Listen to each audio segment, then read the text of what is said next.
move for the lay-in. Just watch the freshman. Just floor general, has her eyes up the whole time. She fakes with her eyes, that little slight feint with her eyes to the right. And then Whitehorn sets her feet, knocks it down. Valencia Myers back into the game.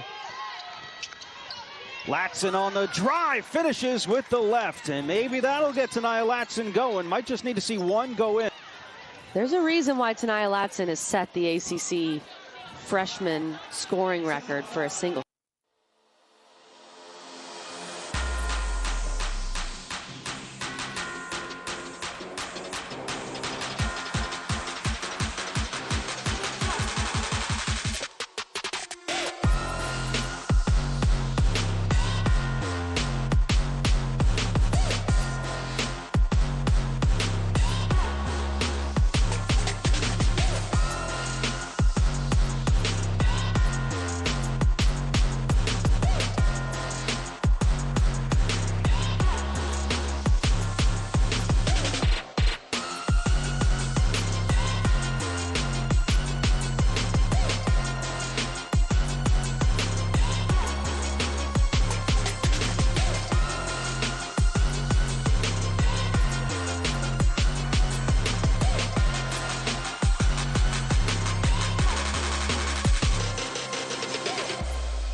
Hello and welcome to another episode of the ACC Insider Podcast here on the Field of 68 Media Network. My name is Rob Dosser. That gentleman you see across from me is Jeff Goodman. We're going to be joined here by Cal's Chris Bell here in just a couple of minutes to discuss the start that the Cal Bears have had to the season. They're sitting here at 6-1.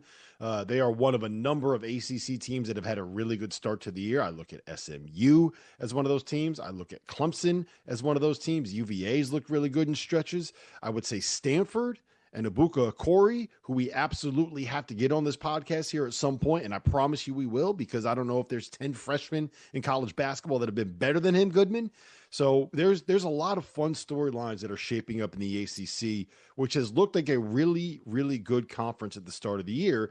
And that plays out in the net ratings that were released today. Goodman, we got the first look at the net, and I'm always wary of buying too much into what we see out of some of these ratings and some of these metrics this early in the year because of the small sample sizes. But it is notable. I think you said 8 of the top 40 teams in the net are from the ACC. That's a big contrast from years past.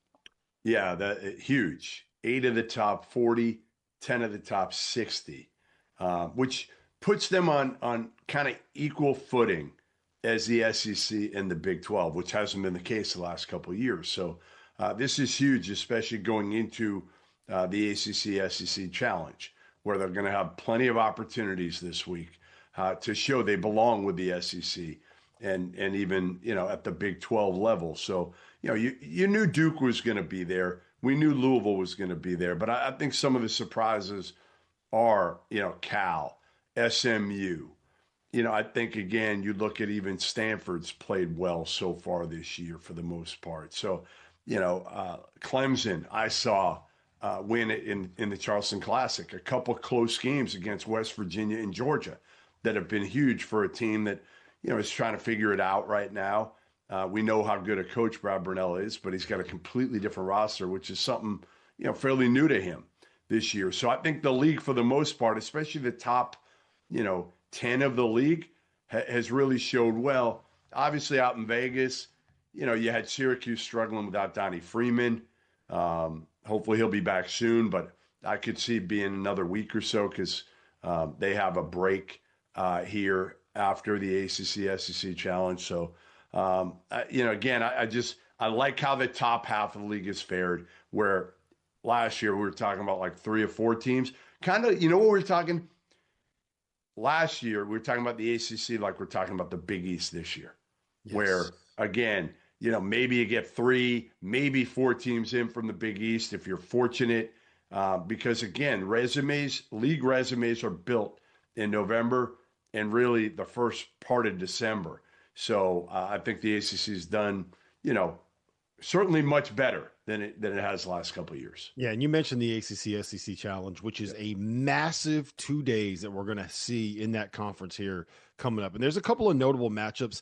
And I will be honest, Goodman, the way that the home and road kind of shook out here, it's good and bad, right? It's good for the ACC because you have a lot of opportunities to be able to pick up really good wins on the road. It's bad because it is really hard to win on the road in college basketball. The matchups that are really favorable at home, I would say Syracuse hosting Tennessee. Yeah. That is a really good opportunity for a Syracuse team that looked good in Las Vegas and could not get a big win when they were out there in Las Vegas. And then obviously Duke hosting Florida is going to be a good matchup for them. But you got Miami at Ole Miss. That is going to be a tough matchup. You got North Carolina at Kentucky, which is probably going to end up being a tough matchup. That's one that Kentucky really needs to win.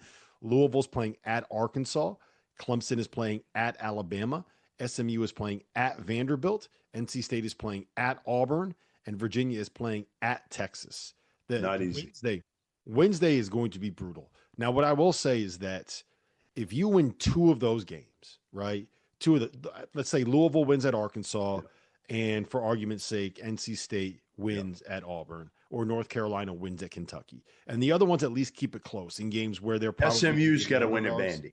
SMU's got to win at Vandy. I don't know. I don't know if they have to, but like that would be a massive one because Vandy's ranked 4th in the net right now. So think of what that would do for SMU's numbers, which are important. Yes. So all of that stuff really, really matters. And that's a long-winded way of saying that this is going to be a really, really big week. Like if the ACC teams show up on the road here at the SEC, which, like, let's be honest, the SEC, I think we're all still kind of viewing the SEC through the lens of what last year was. Yeah. And it's not quite on the same level. No. Those are winnable games. Like Auburn is not impenetrable. Arkansas is certainly beatable for a team as good as Louisville is. Kentucky, they're ranked 19th in the country right now because the name Kentucky is like it carries weight. So this is Texas. Why can't Virginia go to Texas and pick off the Longhorns in Austin? They certainly can. And then there's other ones like LSU has looked really good this year, and they're playing at BC. BC is one of those teams where you can't be the anchor. And picking up a win over an undefeated LSU team would matter. Georgia Tech. Georgia Tech's another one like that. Right now, they're like 200 in the net. If they can, honestly, that's a huge game right now for Georgia Tech. That if they can win that game, I think again it helps their numbers. And you have those bottom teams right now in the league that. Ultimately Mississippi State's not great either. So you got to win that game if you're the Yellow Jackets.